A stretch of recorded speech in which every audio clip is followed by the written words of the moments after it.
Friends, स्वागत है आप सभी का अपनी ऑनलाइन बायोलॉजी क्लासेज में।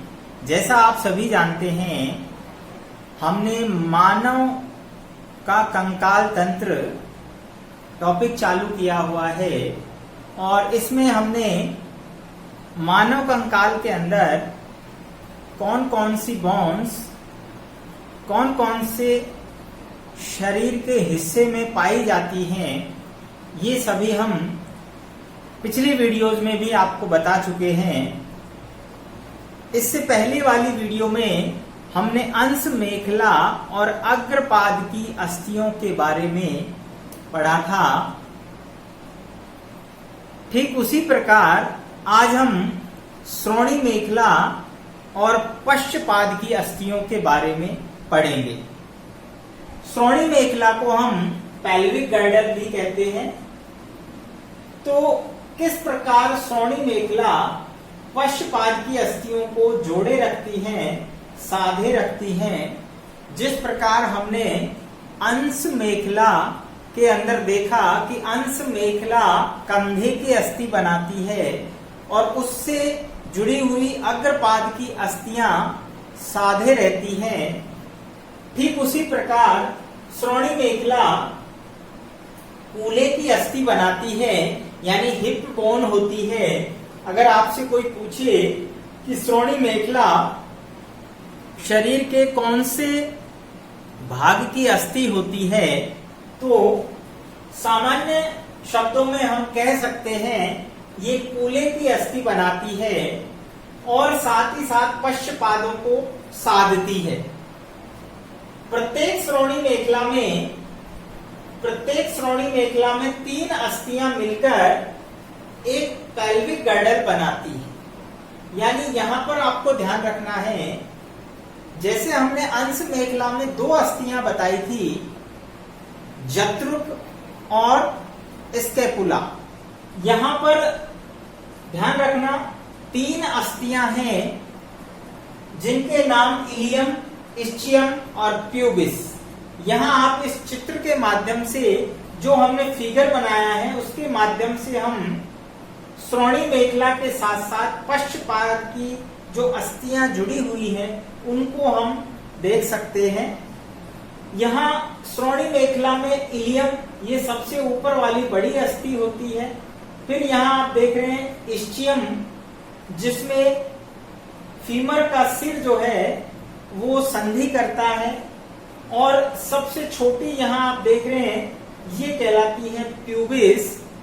तीनों अस्थियां प्रारंभिक स्थिति में, यानी अर्ली स्टेज में शिशुओं के अंदर अलग अलग होती हैं, लेकिन बाद में जैसे जैसे वयस्क अवस्था आती है तो तीनों बोन्स समेकित हो जाती हैं, अर्थात फ्यूज हो जाती हैं, और फ्यूज करके ये एक ही बोन्स बनाती हैं।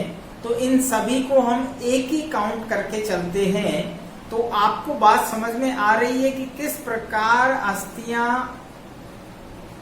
जन्म से लेकर जो बचपन के अंदर, यानी चाइल्ड्स के अंदर ज्यादा होती हैं, जबकि वयस्क अवस्था में धीरे धीरे समेकित होकर संख्या 206 रह जाती है।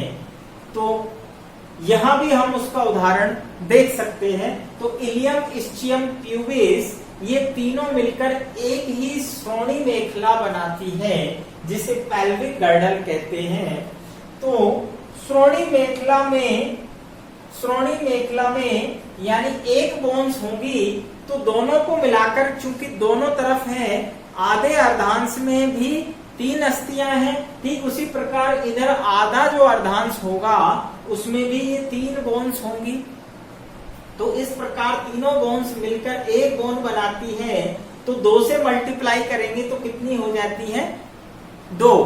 अर्थात श्रोणि मेखला के अंदर दोनों अर्धांशों में कुल मिला के जब हम काउंटिंग करते हैं, तो मैंने आपको यहाँ काउंटिंग लिखी हुई है, 1 गुणा 2, अर्थात एक श्रोणि मेखला में टोटल तीनों बोन्स मिलकर एक काउंट होती है। तो दोनों श्रोणि मेखलाओं में कितनी होगी?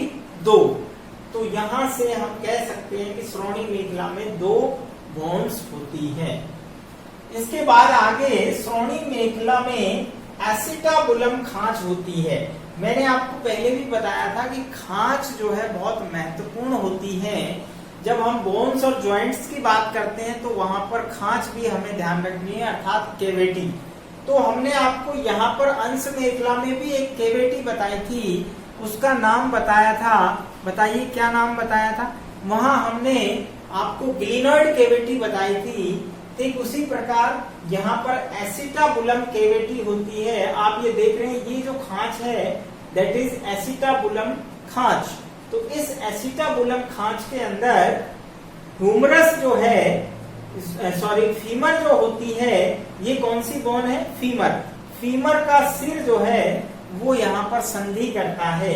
तो यहाँ आप देख सकते हैं श्रोणि मेखला में एसिटाबुलम खांच होती है, जिसमें फीमर यानी जो हमारे जांघ की अस्थि होती है का सिर फिट होकर कंदुक खलिका संधि जो होती है उसे हम स्टॉक बॉल जॉइंट भी कहते हैं। मैं आपको फिर याद दिला दूं कि हमने हाथ के अंदर अग्रपाद की अस्थियों में यहाँ एक जॉइंट देखा, ये जॉइंट कहलाता है हैंग जॉइंट, जिसे हम कब्जा संधि कहते हैं। यहाँ पर आपको बताया था ग्लिनॉइड केविटी होती है, और इस ग्लिनॉइड केविटी के अंदर ह्यूमरस का सिर जो है फिट होता है और एक संधि बनती है, जिसे भी हम कंदुक खलिका संधि या स्टॉप बॉल जॉइंट कहते हैं।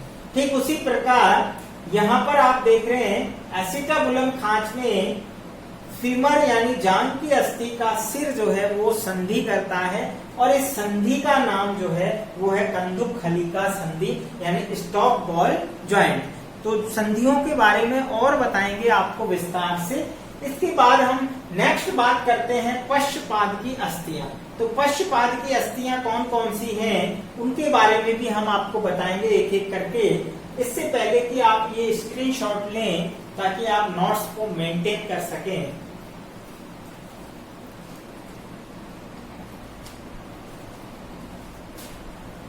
श्रोणि मेखला के बाद हम देखते हैं पश्चपाद की अस्थियां। तो जैसा आप देख रहे हैं यहाँ श्रोणि मेखला से जुड़ी हुई पश्चपाद की अस्थियां दिखाई गई हैं। पश्चपाद की अस्थियों में कुल मिलाकर एक पश्चपाद के अंदर 30 बोन होती हैं, 30 अस्थियां होती हैं। 30 गुणा 2 टोटल 60 बोन्स दोनों पैरों में मिलाकर होती है। तो यहाँ आप समझ गए होंगे कि कुल हमने जो गोले में दिखाई है, यहां से हम काउंटिंग करेंगे दोनों पैरों की अस्थियों को। कौन कौन सी बोन्स होती हैं पश्चपाद के अंदर? तो यहां पर आप देख रहे हैं सबसे पहले फीमर, जांघ की अस्थि वह शरीर की सबसे लंबी बोन होती है। यहां आप देख सकते हैं ये सबसे लंबी अस्थि है। आपको ध्यान होगा इससे पहले हमने शरीर की सबसे छोटी बोन्स बताई थी, वो कहाँ स्थित होती है? बिल्कुल सही, मध्य कर्ण अस्थियों में स्टेपिस शरीर की स्मॉलेस्ट बोन होती है, जबकि ध्यान रखना शरीर की सबसे लंबी बोन फीमर होती है जो जांघ की अस्थि बनाती है। तो यहाँ पर जांघ की अस्थि बनाती है फीमर, और ये शरीर की सबसे लॉन्गेस्ट बोन होती है। इसके बाद हम बात करते हैं टिबिया फिबुला।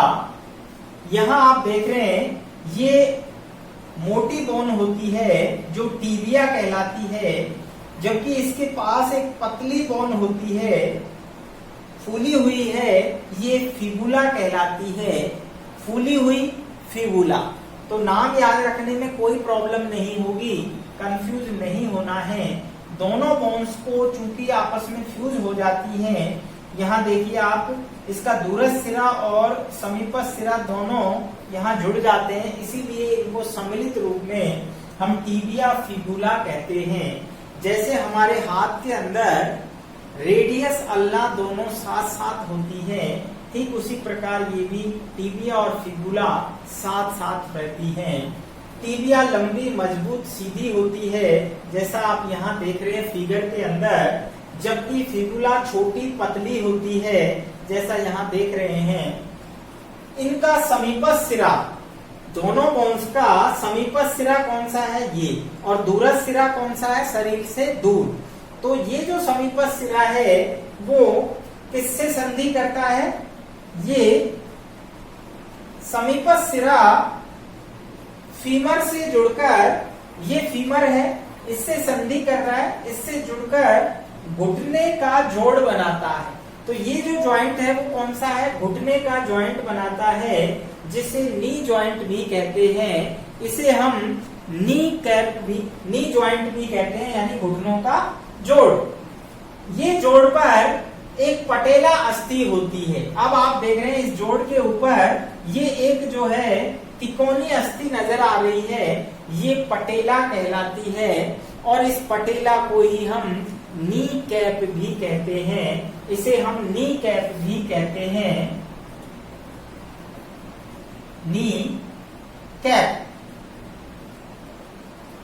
तो ये नी कैप जो है वो पटेला अस्थि को कहते हैं, और ये घुटने के ऊपर एक पाली की तरह होती है, जिसे हम घुटने की अस्थि भी कह देते हैं सामान्य भाषा में। इसके बाद आप देखिए यहाँ पर लिखा हुआ है पटेला। यह चपटी, तिकोनी व लिगामेंट्स की रूपांतरित अस्थि है।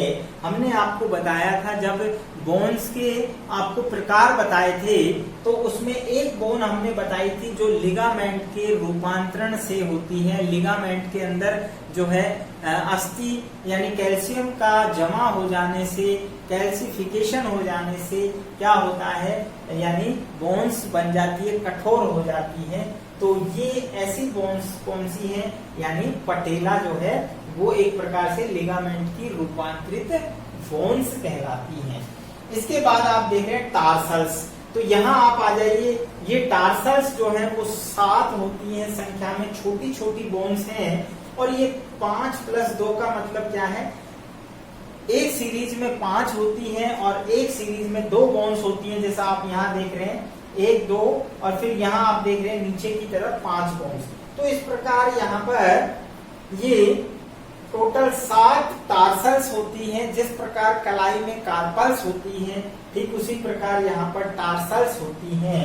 इसके बाद मेटाटार्सल्स 5 अस्थियां होती हैं जो पंजे की अस्थियां बनाती हैं, जैसा आप यहाँ देख रहे हैं, ये मेटाटार्सल्स है, ठीक है, ये टार्सल्स हैं। इसके बाद सबसे नीचे आप देख रहे हैं फ्लेंजेस, और फ्लेंजेस में आपको बताया था जो अंगुलियां अस्थियां होती हैं वो उंगली सूत्र के अनुसार बताई जाती हैं।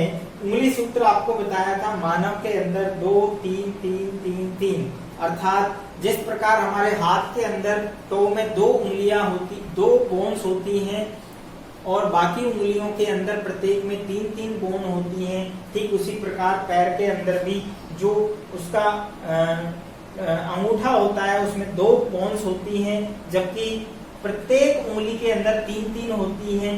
तो कुल मिला के जब हम इसके फॉर्मूले की बात करते हैं तो टोटल यहाँ पर 2, 3, 3, 3, 3, 14 बोन होती हैं। तो अब आप देख सकते हैं यहाँ पर काउंटिंग कर लीजिए। हमने आपको बताया था एक एक काउंटिंग से अपन बोन्स को देखेंगे। तो फीमर 1 है, पटेला 1, टिबिया फिबुला 1, इसके बाद टार्सल 7, मेटाटार्सल्स जो हैं वो 5 और फ्लेंजेस 14, कुल मिला के 13 बोन एक जो है पश्चपाद के अंदर पाई जाती हैं। सॉरी। तो यहाँ पर कुल मिला के हम दोनों पैरों के अंदर देखेंगे तो 30 × 2 तो टोटल 60 बोन हो जाती हैं। तो इस प्रकार आप देख रहे हैं कि हमने कंकाल तंत्र के अंदर टोटल 206 बोन्स बताई थी, जिसमें हमने 2 पार्ट डिवाइड किए थे। पहला अक्षीय कंकाल जिसमें 80 बोन थी, दूसरा अनुबंधीय या उपांगीय कपाल या कंकाल जिसके अंदर 126 अस्थियां होती हैं। तो अनुबंधीय कंकाल के अंदर 126 अस्थियों में हमने आपको अग्रपाद के अंदर और मेखला के अंदर बताई थी, कितनी बोन्स बताई थी, वहां पर आपको 64 बोन बताई थी।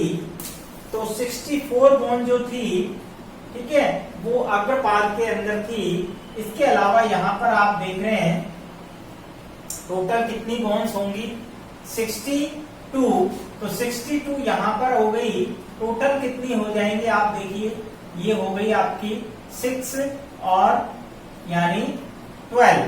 तो 126 बोन दोनों आपके अग्रपाद, पश्चपाद, श्रोणी मेखला और अंश मेखला में मिलाकर बोन्स होती हैं। तो इस प्रकार आपने देखा कि जो है टोटल 206 बोन्स मानव के शरीर में प्रत्येक भाग में कहाँ कहाँ होती है, ये हमने पूरा पढ़ लिया है कंप्लीट। जिन्होंने पिछली वीडियो नहीं देखी है, आप उन वीडियोस को देखिए। पूरा कंकाल तंत्र जो है हमारा, नेक्स्ट जो वीडियो हम बनाएंगे वो जॉइंट्स के ऊपर होगा। अस्थि संधियां कौन कौन सी होती हैं, तो फिर से इनकी चर्चा करेंगे अस्थि संधियों की।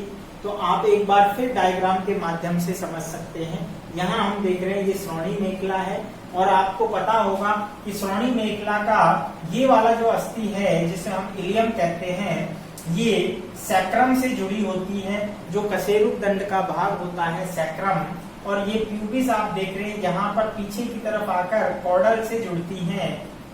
यहाँ आप देख रहे हैं फीमर का ये सिर है, जो एसिटाबुलम केविटी से जो है संधि बनाता है, कंदुकखली का संधि। इसके बाद आप देख रहे हैं ये पटेला, जो कि नी टैप कहलाता है। यहाँ पर घुटने का ज्वाइंट होता है, जो कि हैंग ज्वाइंट यानी कब्जा संधि के रूप में बनेगा।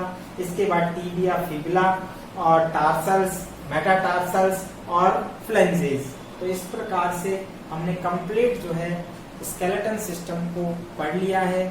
फिर भी अगर कोई आपको यहाँ पर डाउट हो तो आप क्वेश्चंस कमेंट में पूछ सकते हैं। किसी भी बुक का आपको क्वेश्चंस, चाहे आरबीएससी हो या सीबीएसई या एनसीईआरटी, आप अपने कमेंट्स में क्वेश्चंस को हमारे पास भेज सकते हैं। हम आपको उसका आंसर देंगे। तो मिलते हैं नेक्स्ट वीडियो में, तब तक हमारी वीडियो लगातार देखते रहिए। अच्छी लगती है तो लाइक कीजिए, शेयर कीजिए उन स्टूडेंट्स को जिनको जरूरत है बायोलॉजी की, जो इसका पूरा लाभ उठा सकते हैं।